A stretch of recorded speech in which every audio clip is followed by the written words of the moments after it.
Hello guys, welcome back to my channel. तो आज हम बात करेंगे inverter AC and non inverter AC में फ़र्क क्या है। तो ये वीडियो में बस थोड़ी जानकारी देने वाला हूँ मैं। तो ये वीडियो को स्किप मत करना, इसको ज़रूर देखना। मुझे नहीं लगता कि ये वीडियो देखने के बाद आपको आगे कहीं दूसरी वीडियो देखने की ज़रूरत पड़ेगी, क्योंकि इस वीडियो में मैं inverter and non inverter AC की पूरी जानकारी दूँगा। तो सबसे पहले अपन दोनों के plus point and minus point वो अपन जानेंगे। तो सबसे पहले अपन बात करते हैं नॉन इन्वर्टर एसी की।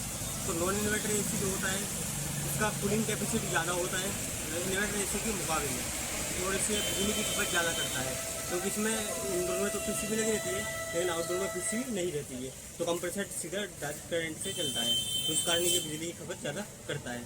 एसी कंप्रेसर रहता है इसमें। और आपका अपन बात करेंगे इन्वर्टर एसी की।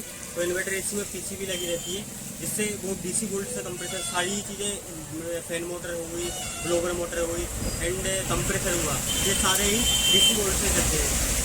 इसे इन्वर्टर एसी बोलते हैं। तो ये कूलिंग होता है ये इन्वर्टर एसी। तो ये कूलिंग अपने कंप्रेसर जो है अपना लोड कम ज़्यादा करता रहता है कूलिंग के हिसाब से। जैसे हाई स्पीड में चलता है, चलता है। तो इन्वर्टर एसी का कंप्रेसर जो है ना वो स्पीड से चलता है, जैसे कि स्पीड कम ज़्यादा लोड पे चलता है, स्पीड बढ़ जाती है कम हो जाती है। अपने रिमोट से अपने जो कूलिंग टेम्परेचर सेट करते हैं उस हिसाब से इसका कंप्रेसर की स्पीड कम ज़्यादा रहती है। तो यहीं अपन नॉन इन्वर्टर की बात करें तो कंप्रेसर एक ही स्पीड में चलता है, सिंगल स्पीड में चलता है, तो इसलिए वो बिजली ज़्यादा खाता है और इन्वर्टर एसी बिजली कम खपत करता है। ठीक है, इसी प्रकार से और ज़्यादा फीचर्स होते हैं इन्वर्टर एसी में। नॉन इन्वर्टर एसी में थोड़े कम फीचर्स होते हैं। अपन जो प्लस पॉइंट की बात करें तो इसमें अगर कभी जैसे कोई मशीन में कोई दिक्कत आती है तो ये कम खर्चे में ये रिपेयर हो जाता है, क्योंकि इसमें पीसीबी नहीं रहती। और यहीं अपन बात करें तो इन्वर्टर एसी में पीसीबी होती है ना, इसमें लगभग दोनों इंडोर आउटडोर दोनों की पीसीबी लगभग 10,000 से 12,000 के बीच में का खर्चा आता है। तो ये खर्चा क्या है कि नॉन इन्वर्टर एसी में नहीं होता है।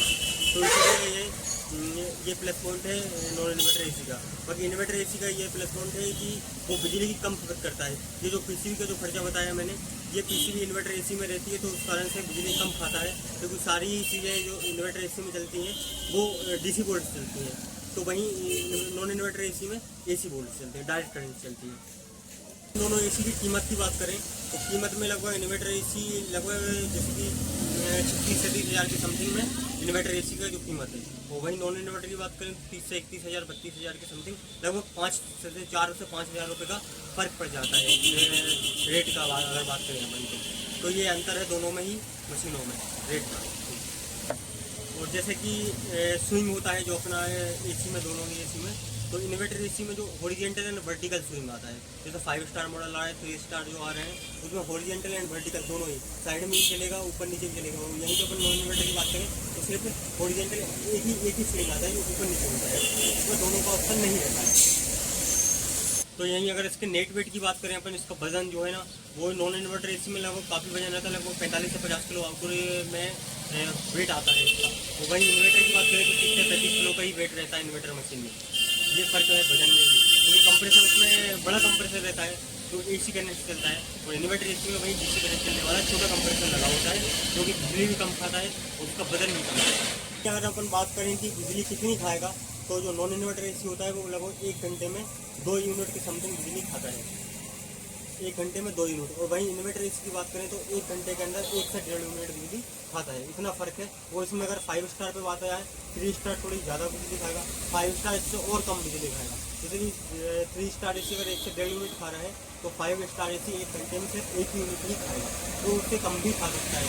ये अपनी चलाने की कैपेसिटी है। अगर टेम्परेचर अपन 20 वाई की चलाएंगे तो 1 यूनिट से कम बिजली खाएगा 1 घंटे के अंदर 5 स्टार एसी। तो आखिरी और भी सबसे बड़ा अंतर इसमें आपको मैं बता दूँ कि उससे पहले अगर वीडियो को पसंद आए तो वीडियो को लाइक कर दो, चैनल को सब्सक्राइब कर दो, वो बेल आइकन प्रेस कर दो ऑल पे, ताकि सब मेरी वीडियो सबसे पहले आप तक पहुँच जाए जैसे मैं अपलोड करूँ। तो सबसे जो बड़ा अंतर है वो ये है कि इसमें इन्वर्टर एसी में लगभग 3 साल की वारंटी आती है पीसीबी की। अगर 3 साल के बाद अगर पीसीबी ख़राब होती है तो कंपनी की कोई रिस्पॉन्सिबिलिटी नहीं होती। और अगर यहीं अपन बात करें नॉन इन्वर्टर एसी की तो उसमें पूरी ही मशीन की 1 साल की वारंटी आती है, क्योंकि उसमें आउटडोर में पीसीबी नहीं होती है, इंडोर में होती है, तो वो ज़्यादा पीसीबी ख़राब नहीं होती है। और स्टेबलाइजर का आप यूज़ करेंगे तो बिल्कुल कम चांसेस रहेंगे पीसीबी ख़राब होने के। तो यही इसमें सबसे बड़ा फ़र्क रहेगा। तो इसमें वीडियो अगर पसंद आए तो आप लाइक करिए, चैनल को सब्सक्राइब करिए। मिलते हैं अपन नेक्स्ट वीडियो में। All the best.